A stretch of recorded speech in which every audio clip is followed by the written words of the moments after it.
तो घर पे तो क्या डर है, लेकिन बाहर निकलेंगे तो डर ही है। क्या पता कौन कैसा मिल जाए, किस पे भरोसा तो नहीं है ना किसी पे भी। सिक्योरिटी तो है, हर दिन ये बाहर रहते हैं, लेकिन उससे ज़्यादा घर वालों की चिंता है, क्यों उन पे ज़्यादा दबाव है उनसे ज़्यादा।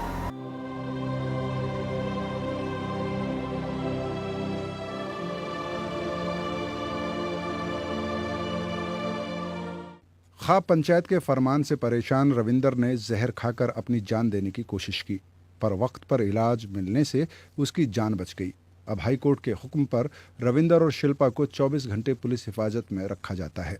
खाप पंचायत का डर है कि उनके मन में ऐसा बैठा है वो दिल्ली में भी चैन की नींद नहीं सो सकते।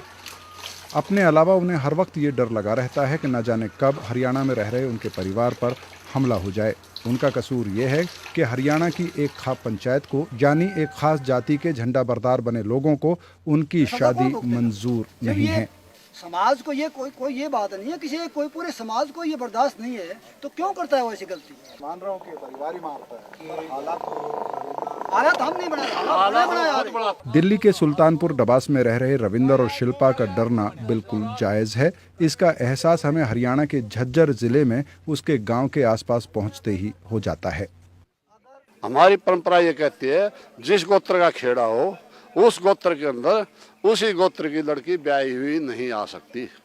कानून अपनी जगह है और खाप समाज का नियम और कायदे अपनी जगह पे है। ये व्यक्तिगत फैसला नहीं है, ये जो है समाज को जो प्रभावित करता है वो व्यक्तिगत फैसला नहीं हो सकता। व्यक्तिगत तो अपने घर में कुछ भी करे। खाप पंचायत ये बिल्कुल नहीं मानती कि शादी ब्याह किसी का निजी मामला हो सकता है।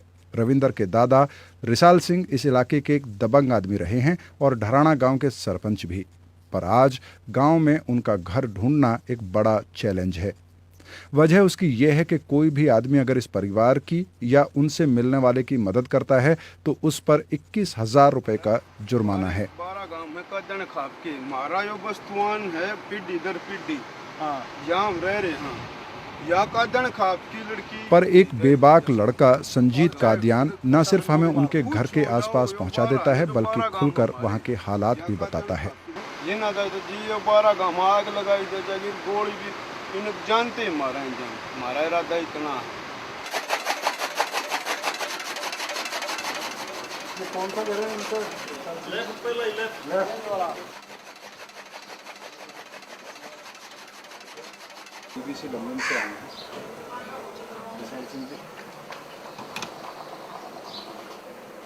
नमस्कार दादा, मैं बीबीसी से आया हूँ, बीबीसी लंदन से।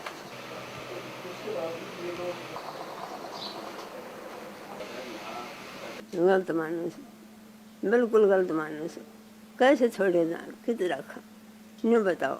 आने बच्चे ना अपना हाथ धरो, खाए बस आएंगे जाकर। जमींदार मानस बेचारे करके खा रहे से। बाकी पंचायत ने फैसला सही लेना चाहिए। पंचायत होती है शांति बनाने के लिए, न कि शांति बिगाड़ने के लिए। अगर प्रशासन कुछ नहीं करेगा इनका तो अब भी दबाव में हम। एक आदमी 12 के आगे के गांव के आगे भी कुछ नहीं कर सकता, ये तो 12 गांव हैं तो दबाव में तो है ही। इस परिवार की बेबसी पर आज किसी को भी तरस आ सकता है, पर वक्त के पहिए को थोड़ा सा अगर उल्टा घुमा दिया जाए। 9 साल पहले रविंदर के दादा खाप पंचायत के दबंग आदमी थे और उन पर इल्जाम है कि उन्होंने बिल्कुल इसी तरह के मामले में 7 परिवारों को गांव बदर का फरमान सुनाया था। पंजाब हरियाणा हाईकोर्ट की दखल के बाद रविंदर और शिल्पा के परिवार को ढराना गांव में भारी पुलिस हिफाजत में रखा गया है, लेकिन उसके बावजूद जब इस परिवार से बात होती है तो उनके मन का डर साफ सामने आता है। और शायद इसकी वजह यह है कि खाप पंचायत अभी भी गांव के बाहर धरना देकर बैठी हुई है और उनका ऐलान है कि इस परिवार को या तो ये रिश्ता तोड़ना होगा या गांव छोड़ना होगा, और अगर ऐसा नहीं किया जाता है तो पंचायत किसी भी हद तक आगे बढ़ेगी।